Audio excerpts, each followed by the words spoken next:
let's go, let's go, let's go. Dari permulaan yang sangat sederhana, seorang anak muda berangkat dari salesman menjadi eksportir yang luar biasa. Sekarang udah punya pabrik dan omsetnya ratusan juta setiap bulan. Ini dia kita hadirkan, namanya adalah Gias. Kita langsung ketemu sama dia, let's go. Oke, sekarang kita udah nyampe di The Lift BSD. Kita bakal ketemu sama Gias. Kita akan ngobrol-ngobrol gimana caranya dari seorang salesman sekarang jadi eksportir sukses, punya pabrik, ekspornya kontainer-kontainer setiap bulan. Nah, orangnya udah di sana, kita langsung samperin. Ini dia orangnya. Oke, bro. Eksportir sukses Indonesia, omsetnya ratusan miliar setiap bulan. Thank you. Nah, kita mungkin nanti bakal ngobrol di sini, kita pesan-pesan makan, nanti ya kita chit-chat buat belajar dan ngajarin teman-teman belajar ekspor. Siap. Terima kasih ya Gias udah mampir. Siap.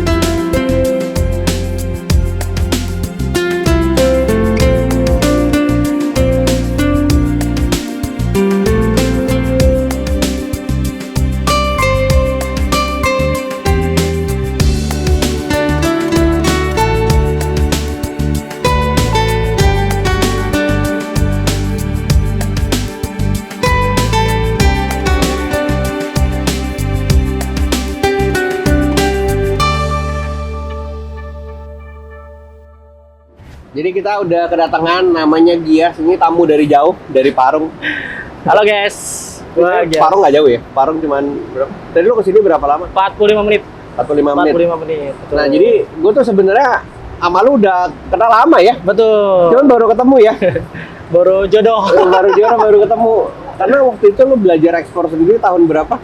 Tahun 2022 akhir. 2022 ya. Ya. Jadi perjalanan ekspor lu sebenarnya baru sekitar 1,5 tahun nih. 1,5 tahun. Tapi kok lu ekspor banyak banget tiap bulan, hebat banget lu, udah 1,5 tahun tapi makmur banget ya kayaknya ya. Ini juga ada partnernya nih, si Isa nih. Gue ngeliat kayaknya makmur ya lu ya. Sebenarnya di balik kemakmuran itu guys, banyak Masalahnya. kerikil dan masalah-masalahnya yang memang kita itu nggak bisa menyelesaikan dengan gegabah sih itu. Nggak bisa menyelesaikan, ada ide dicetuskan itu malah makin ruwet. Oke, nah sekarang kita mau bahas nih dari perjalanan karir lu nih ya, karena Nah, gua tahu bahwa sebenarnya sebelum lu menjadi eksportir lu tuh jadi seorang salesman nih. yes, betul. Lu tuh salesman di mana? Lu jadi tukang sales apa? Pertama kerja itu ya, gue ceritain dari pertama gue kayak. Jadi gue itu sebenarnya dulu karyawan retail kok. Karyawan retail. Dan retail di tahun 2019 tutup. Lu tau lah brand retail yang gede sekarang tutup ya. Tapi lu sebenarnya sekarang umur berapa sih? Gua sekarang 32. 32, oke. Dengan 2019 berarti waktu itu umur lu 27 lah ya? 27. 2019 kena PHK, terus lagi Covid. ya Wah, babak belur ya? Babak belur. Dan itu baru nikah gua kok. Udah Nikmat banget ya? udah bener-bener. Nah, gitu. Baru nikah tapi ketimpa gunung ya?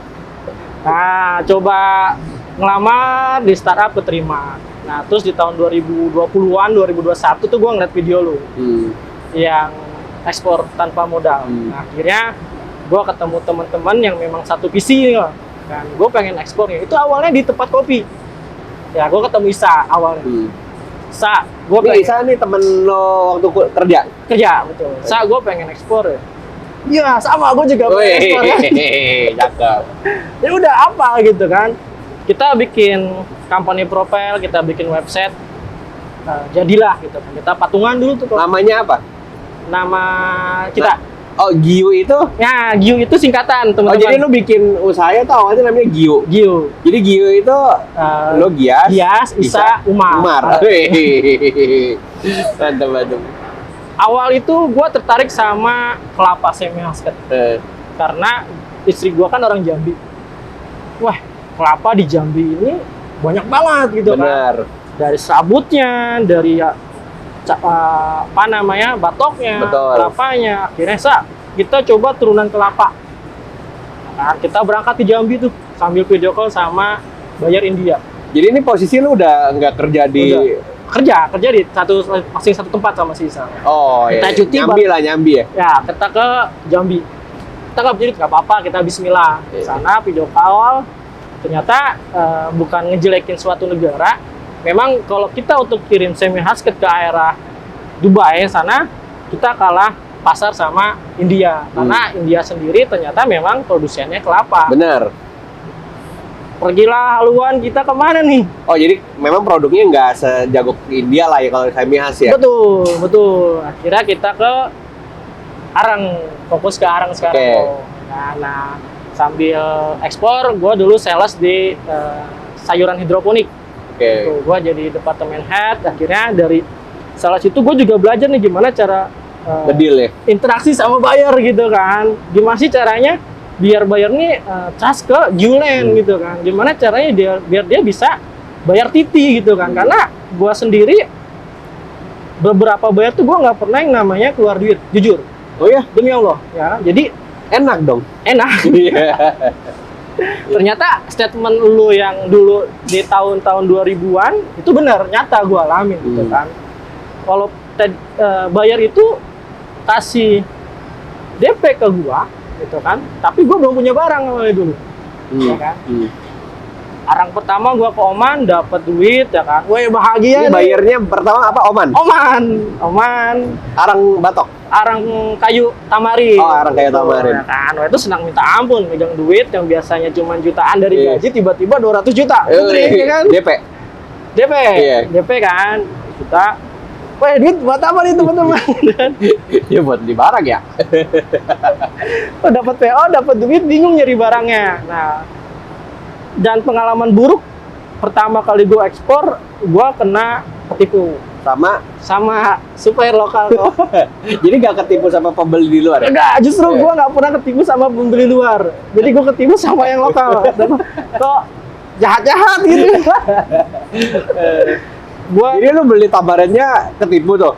Ya, jadi gua tuh ketemu temen ketemu di sosial media, dia ngeposting gue punya arang tamarin, siapa yang meminat gua chat, minta WA, tukeran ketemuan, gue DP. Ternyata si supplier ini dia ngambil lagi ke orang. Oh, bukan pemilik barang sebenarnya ya? Yes, betul. Nah, dari situ gua rugi hampir 50 jutaan. Nah, itu gimana tuh? Nutup kerugian? Gua kalau diceritain sedih kok. Kenapa? Karena kejadiannya itu gua lagi di Surabaya. Di Surabaya lu nyari barang gitu? Enggak, karena kita udah survei ke lokasi si petani itu. Di daerah ada ini, Gresik ya? Di daerah Brebes dulu. Brebes, wah ini benar tungkunya ada, barangnya ada. Kita DP dong, DP. Besok mau staffing kita udah ke Surabaya. Oh, jadi staffingnya di Surabaya? Surabaya. Sampai hari H nggak ada kabar. Tapi yang si pelaku ini kooperatif ke kita, masing balas, nggak kabur dan sebagainya. Karena dia juga kan korban, sama-sama korban. Batal DO kita kok, cancel DO itu kita bayar kalau nggak salah hampir 10 juta. Udah rugi barang, rugi kontainer tuh. Iya, cancel DO.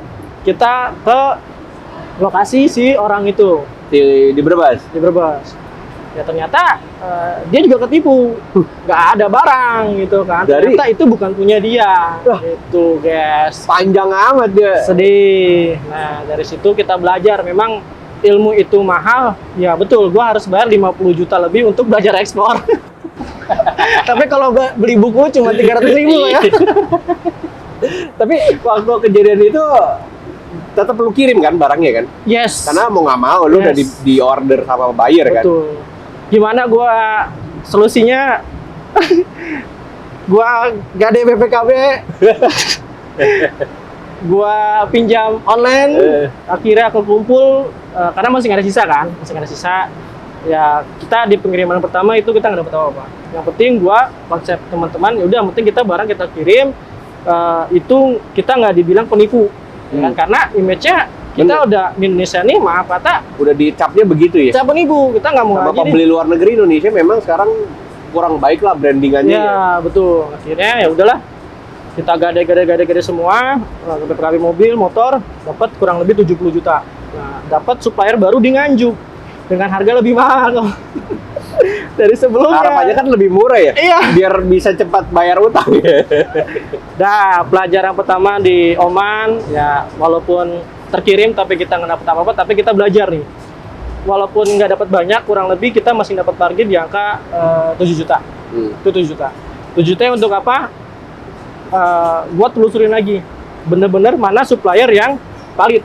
Ya kan? Jadi sebenarnya lo tuh di awal cuma kekurangan untuk DP, makanya lu gade, waktu lu dilunasin, lu tutup masih lebih 7 juta gitu ya.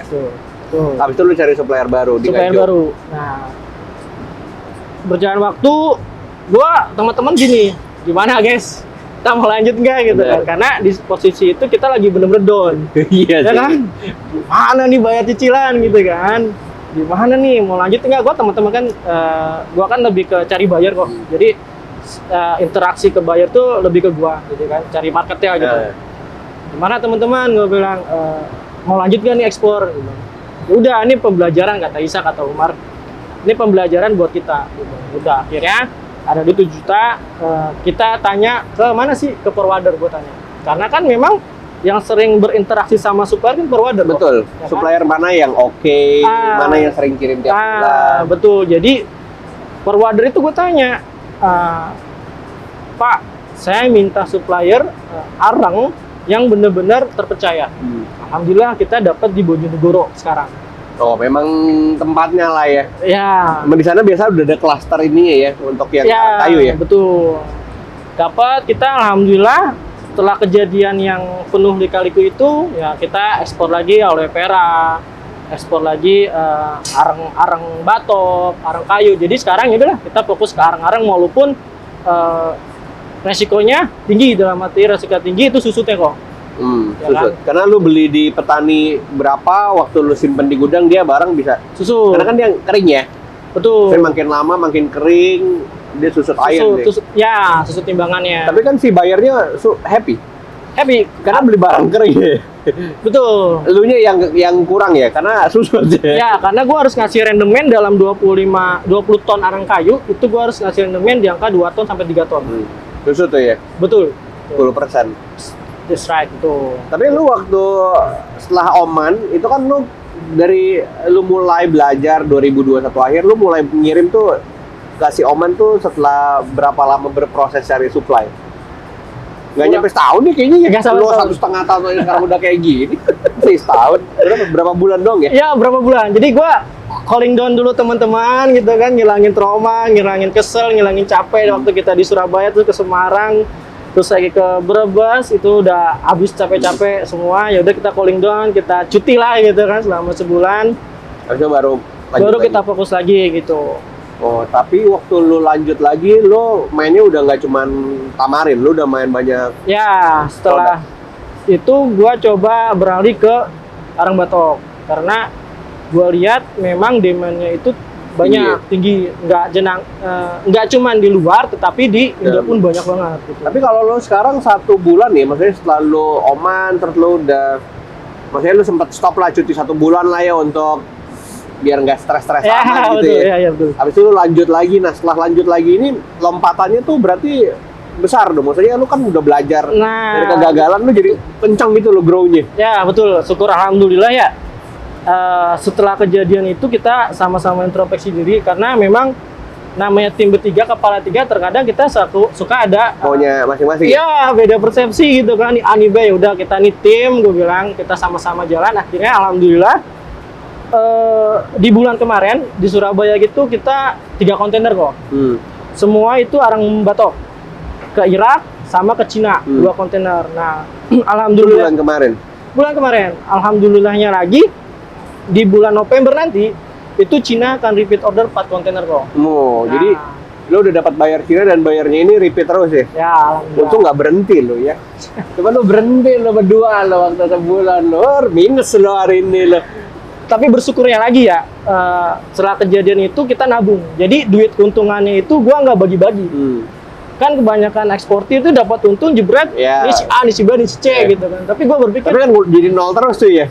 Iya. Maksudnya perusahaan jadi nggak berkembang. Ya jadi trader aja terus gitu kan, nyari barang sana sini yang di up sana up sini gitu kan. Gua ngumpulin keuntungan misalkan satu kontainer tamarin atau arang batok dapat 20 juta, 30 juta. Kita kumpulin, akhirnya kita punya workshop itu di Bojonegoro. Jadi punya sendiri sekarang. Alhamdulillah bisa. Keren. Kita ada kurang lebih 6 tungku. Wih, 6 tungku. kapasitas produksi sebulan Saat itu hampir 300 ton untuk arang batok. Oh iya? Ya, karena satu tungku itu muat 2 ton sampai 3 ton. Batok ya, Arang batoknya dibakarnya di tungku. tungku. Nggak pakai drum-drum. Oke, betul. Memang ada yang pakai tungku, ada yang pakai drum. Kalau tungku muatnya langsung banyak ya? Betul. Tapi tanahnya udah dibikin ini ya Pak? Semen gitu Di ya? plester. Di plaster ya? Plester. Oh iya, terus tutup. Nanti waktu di apa? Pas dia udah matang tutupnya pakai apa? Pakai seng gitu. Terus tutup pakai tanah sampingnya. Itu untuk yang Arang batok. batok tapi pakai drum. Yes. Jadi kita tumpuk semua. Dulu gua pernah tuh bikin tungku kan. Ya. Masuk, tapi kan dia harus mati kan. Ya, betul. Dimatinya gua tuh mesti Pakai pasir biasanya. Alasnya di atasnya pakai pasir. gua tutup dulu pakai seng, Ya, betul. terus baru sampingnya pakai pasir, pakai Betul. tanah. Betul. Itu juga gitu ya? Ya karena itu biar nggak ada oksigen masuk. Iya, kalau nggak jadi debu ya dia. Kebakar. Jadi debu kayak lagunya siapa? Jadi debu. Tapi lu kalau kayak gitu berarti sekarang ini dia mantau goreng. Tapi berarti lu sekarang kalau misalnya sekarang nih dengan udah punya tungku dan lain-lain, produksi lu tuh satu bulan kapasitas bisa berapa? Maksudnya arang batok berapa, arang Oke, kayu berapa? kalau sekarang ini di bulan November, gua fokus ke arang batok dulu kok. Itu bisa, ya insya Allah di bulan November ini 4 kontainer gua keluar. 100 ton lah ya. 100 ton. Tuh. 100 ton keluar. Berarti kalau misalnya sekarang lu 100 ton, kedepannya lu berarti mesti ini lagi dong ngembangin. Kan ini kan satu buyer kan? Yes, betul. Karena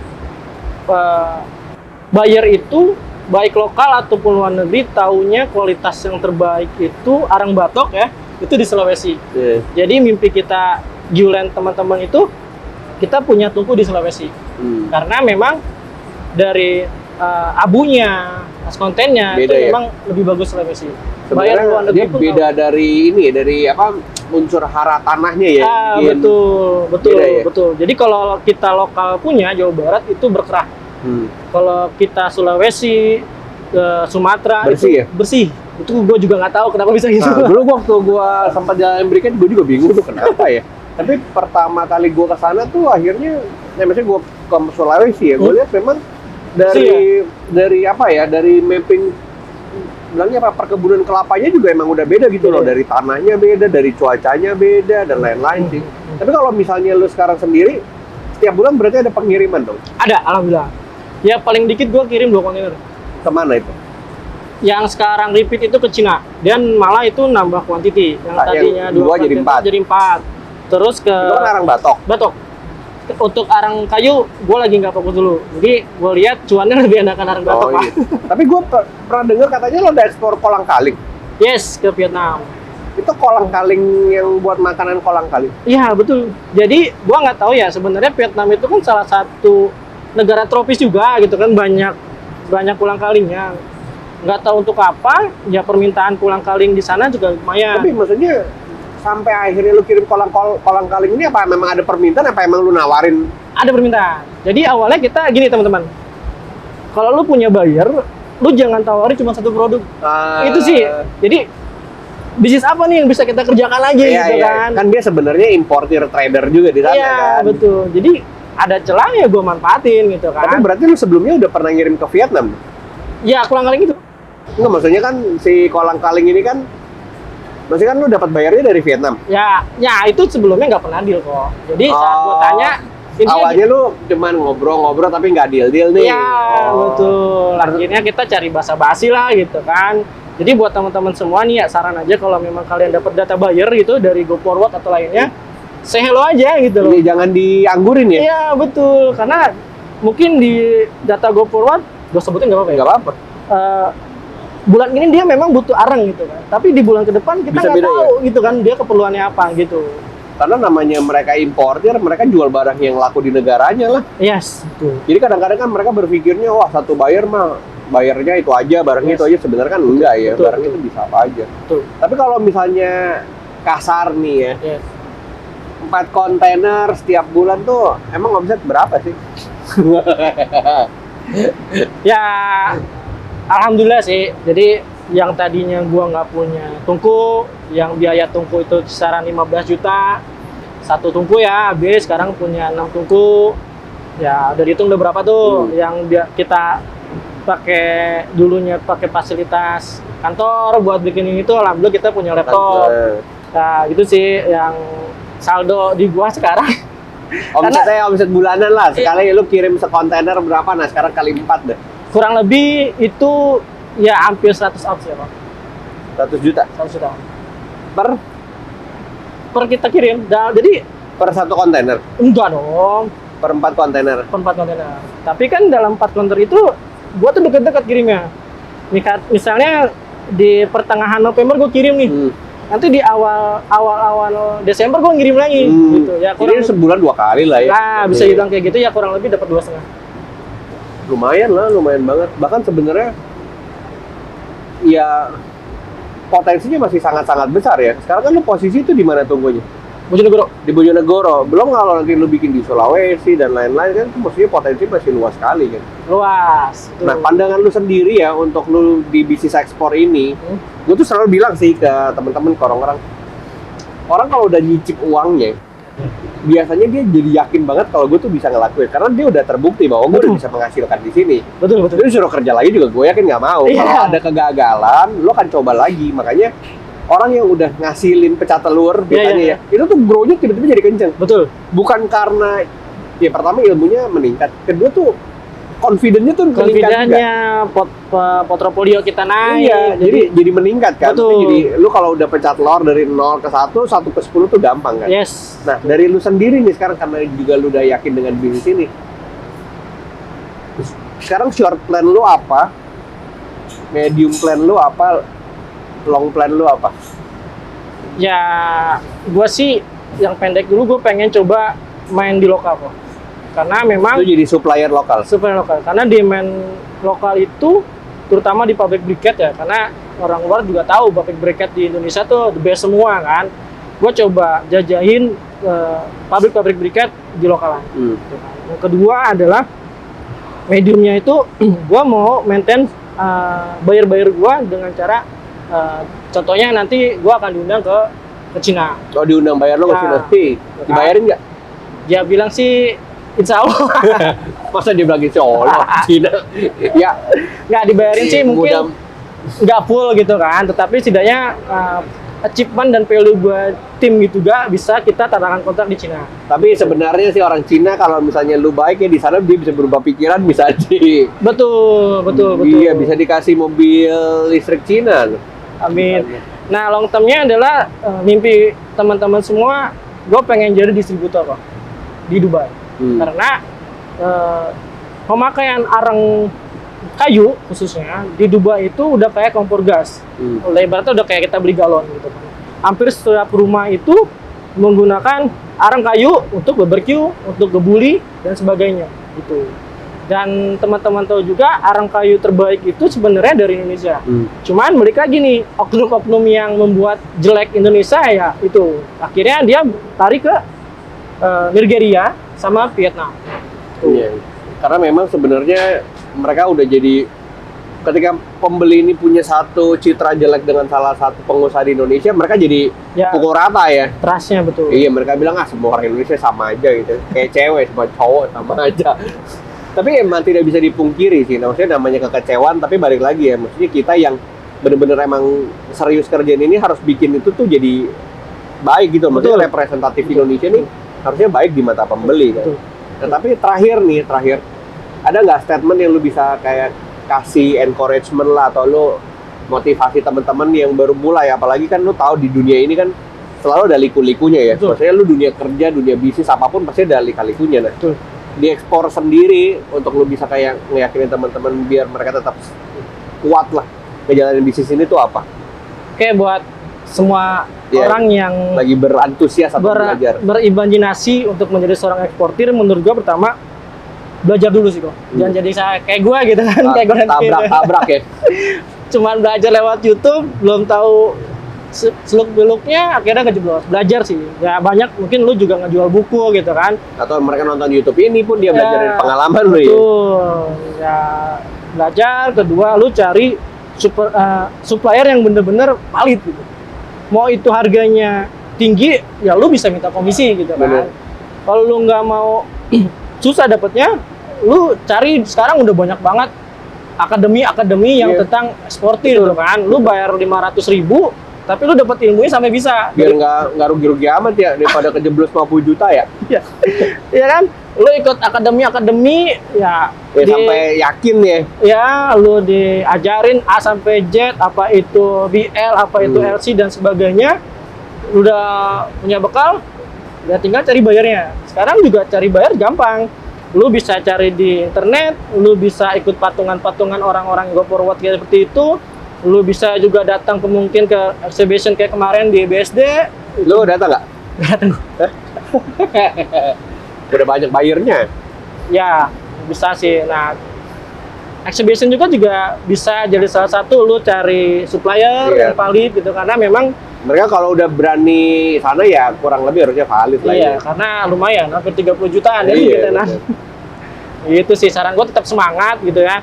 Kalau lu mau belajar yang memang gratis, lu bisa DM gua, karena memang banyak kok yang DM gua minta kolaborasi, minta diajarin gitu ya. Gue bilang sebisa gua akan ajarin gitu kan. Tapi yang pertama gua akan tanya adalah lu mau fokus ke komoditi apa gitu. Karena kan balik lagi mereka selalu di awal tuh mau belajar tapi mereka nggak tahu apa. Iya, betul.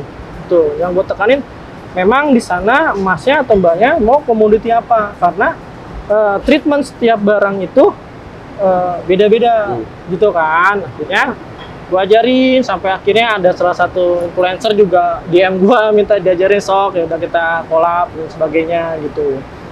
Dan memang harusnya gitu sih ya. Ya betul, tapi terkadang juga banyak teman-teman eksportir gitu ya, saat diminta pertolongan atau minta bantuan juga agak susah gitu kan. Mungkin karena memang dia entah sibuk, entah memang dia udah expert jadi males gitu kan.